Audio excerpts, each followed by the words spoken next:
விழுப்புரம் மாவட்டம் திண்டிவனம் சட்டமன்ற தொகுதியில் மதசார்பற்ற முற்போக்கு கூட்டணியின் சார்பில் பாடி சின்னத்தில் போட்டியிடும் விசிக வேட்பாளர் வன்னியரசுவை ஆதரித்து திராவிட கழக தலைவர் ஆசிரியர் கே வீரமணி திண்டிவனம் மேம்பாலம் கீழ் பகுதியில் பிரச்சாரம் மேற்கொண்டார்.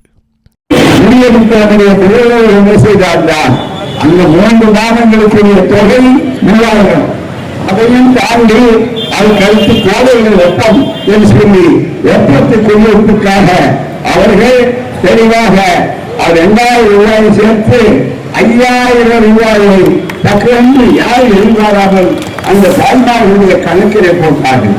இப்படி ஒரு ஆட்சி இதை பார்த்து மற்றவர்களெல்லாம் ஒவ்வொருவரும் அது பாஜகவானாலும் அதே போல அதிமுகவானாலும் காப்பு எடுத்து இலவசங்களே கூடாது என்று ஓடி முழங்கினார், ஓடி சொன்னார், வழக்கு போட சொன்னார்கள்.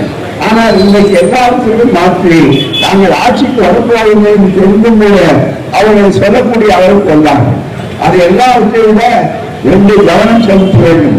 இப்படி சாதனைக்கு மேல் சாதனை, நான் முதல் திட்டம் இப்படி எல்லாம் செய்து சாதனை சொல்லி இந்த சாதனையை தொடர்வதற்காக ஆட்சிக்கு வர வேண்டும்.